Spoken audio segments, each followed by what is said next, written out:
To Farias Cabello. Oh dear.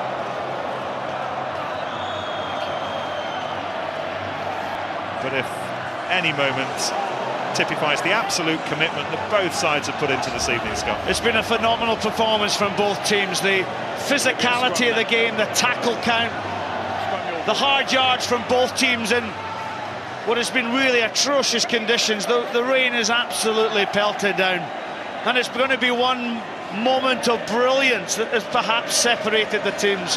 Amorosino down the try line. Have Scotland got one last response? The Argentinian crowd here, though, they are going absolutely crazy. They reckon they've got this one. Scrum over there. Scrum level. Just opposite the touch. And Richie Vernon there, well, he'll come on and to replace Brown. Brown back up on his feet, so that's good news. And Richo, I think he's back up as well.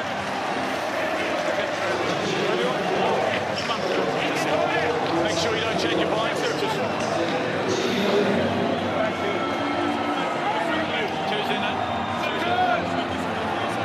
Well, at times it's not been pretty, but it's been on the edge of your seat. This has been a thriller. Pause. Engage. Richie Vernon is now on at the base of that scrum. Charged up the touchline in Invercargill to set up a lifesaver against Romania. And Scotland are at least grasping for the rope here with a penalty inside their own half. 14. Well, the last chance saloon, it needs a good touch finder from Dan Parks. They'll need to set up field position, and then it's the three-point drop goal, but he's not found his touch. Oh, it's worked though for Scotland.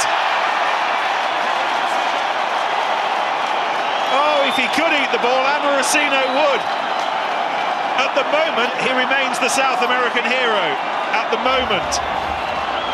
Well, he had an opportunity, he spilt it. And how important is Dougie Hall's throw-in here at the line-out? This is the moment. Hamilton wins it.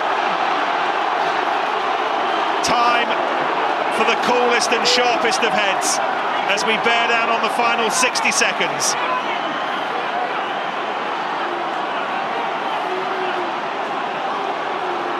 Place in a World Cup quarter-final up for grabs. Will Scotland trust the backs?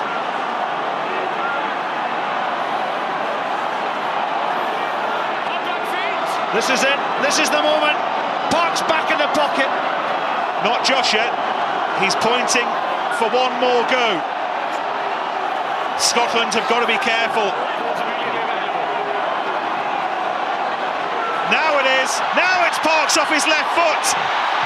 Oh no!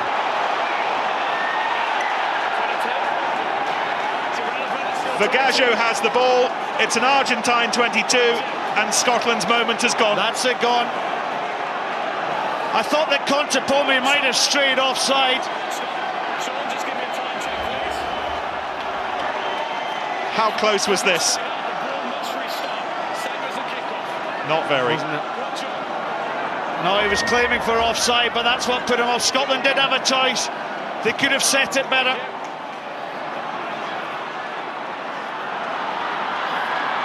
I'm not quite sure why Argentina just didn't hoof that into touch. It's given Scotland one more go.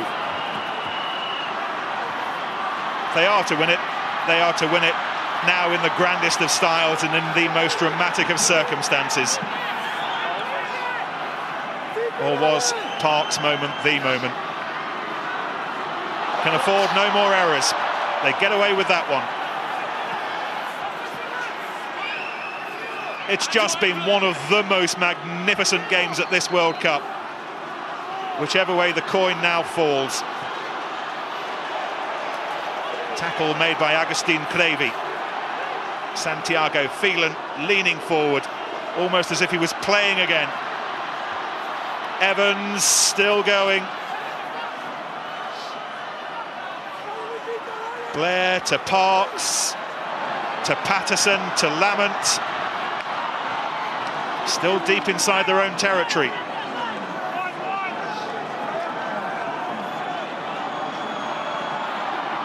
This is Vernon.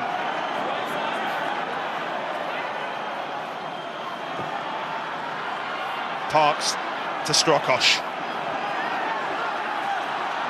Oh, and Strokosz has now been turned, and he was given licence to get it back on the blue side. Patterson. Still Scottish hope. Still Scottish hope. Morrison.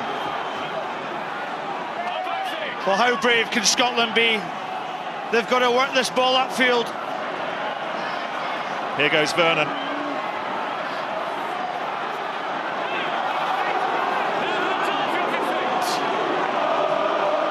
Blair to Parks. Strokosz against the cacophony of South American noise. Is there to be one final shout from Scotland and Barkley? Argentina's defensive wall, though, remains rock solid. Patterson, away by De Luca to Morrison. Tackled on the 10-metre line. This is almost unbearable. Here goes the new man Hall.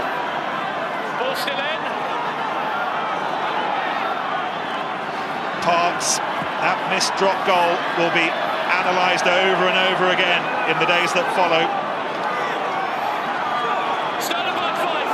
Oh, Argentina have won it back. And the game is over. And it's not Scotland's night in Wellington. Argentina take the plaudits. It was a moment of brilliance by Lucas Gonzalez Amorosino. Remember that name, the delight there for the Argentinian winger. Scotland were brave, but didn't quite make it.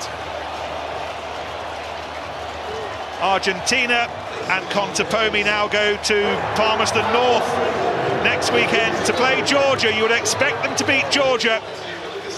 Scotland know it, and not since the semi-final in 1991 have the old enemy met in a World Cup, but they will meet at Eden Park next Saturday, and only the winner will make the knockout stages here in New Zealand. Rarely will England versus Scotland have meant so much. You deserve, and we share the agony of Scotland, especially with Tom Evans, who's been watching it in the studio back here with us. A fabulous match, but such a painful result. All the reaction after the break.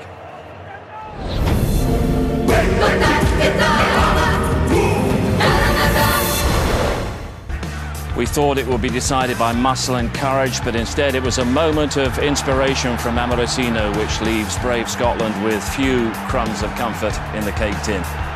The Pool B table shows that they're not quite out of the World Cup. England-Scotland next weekend will certainly have a kind of winner-takes-all feel to it, but Scotland need a win by a big margin, a bonus point margin against England. Well, that's the minimum they require if they're going to progress to the World Cup quarter-finals. Argentina winning 13-12 in a fantastic match in Wellington. This is a reaction from the Scottish captain, Rory Lawson. Well, Rory, unbelievable finish to this match. You just have such a history between Scotland and Argentina tonight. It just hasn't gone your way. Yeah, we know each other pretty well now, and we've waited for this contest for a long time. Ultimately, it was always going to be small margins that dictated the winner tonight, and fair play, Amorosino took his try exceptionally well, and on a night like tonight, it was going to be all about controlling territory, controlling possession and building pressure, and they maybe just won that contest. It was that moment of brilliance that made the difference for Argentina, but you'd really controlled the match for so long, probably from about the 50th minute. You got in front, everything looked comfortable. Yeah, I felt that we played in the right areas. Obviously, it's not a night whereby there's much opportunity to throw the ball around as we would have liked to do, but I felt we played at a tempo, we played with a good bit of control and played in the right areas for the majority of the game, but ultimately, as I say, it was just small margins and not enough tonight. Well, now you have to pick yourselves up very quickly and, of course, face the mighty England, and it's still all on. Yeah, absolutely. We've got 6-day turnaround now, so we'll go away and have a look at the game, but ultimately we've got to go up to Auckland next week and put in a big performance, finish strong in our group and give ourselves a chance of progressing. Wish you all the best. Tom, do you feel it's still on right at this moment? Well, firstly, I'm absolutely gutted for the boys. You know, they put their heart and soul into that game. And I thought, you know, when Dan Parks got the drop goal to go 12-6 ahead, that was us home and dry. But, you know, they couldn't quite gather the restart and allowed Argentina to get momentum. And Amorosino took his try brilliantly, so you've got to give credit to Argentina. But it's a massive ask to go to Auckland next week and get the result against England. Yeah, but then right at the end today, you felt Scotland had it. I did, yeah. You know, like I said, the boys defended brilliantly throughout the game. And unfortunately for that one try, you know, just slackened off. And but credit's got to be given to Amorosino, you know, great weaving run and fully deserved. Well, this was the try from Amorosino, and we talk about a single moment of inspiration. We'll actually see the drop goal first of all before we see that. I mean, Scotland needed a moment of inspiration here. It sort of came from Dan Parks. They were a bit lucky here, weren't they? The Argentinians they weren't able to bring it home. let them off the hook here. I actually thought Wayne Barnes, the referee, sort of refereed it indifferently, actually. And here's an example here. You watch Contapome here, how far offside he is. Knowing they're going for the drop goal, you know, Barnes has got his back to him. He's got to be watching the Argentinian defence there, you know, a long way offside. And I thought he refereed the ruck differently from the first half to the second half, but that is just a real mistake by the referee there. Yeah, you can see Dan Parks is really aggrieved there. He's shouting at the referee to say that he's a mile offside. Contapome was very lucky to get away with it. You could see he actually went for Dan Parks' right foot and put him back onto his left foot, his weaker foot, for the drop goal, but they were very lucky to get away with It's that. by such margins, isn't it? Contapome had hit the post twice with kicks, but a fantastic try. In a way, it deserved to decide this match. It's one of the tries of the competition so far. Yeah. Yeah, smashing try. Yeah, you could see that Argentina... Considering the conditions, yeah, too. conditions. They generate quick ball, put it through the hands, but dancing feet down the touchline. Scotland, obviously, when they look back at the video, won't be happy with the defence. They sort of missed a few tackles, just bit in there, and then obviously then on the outside, a couple of missed tackles from the back three. So it was disappointing. They'll look back on it, but it was well taken by Amorosino. I think you've got to take your hat off to the Argentinians. They tried to play rugby with 10, 15 minutes to go. They were moving the ball all the time. Great conversion there by Contapone. But they were trying to move the ball the whole time, making Scotland tackle.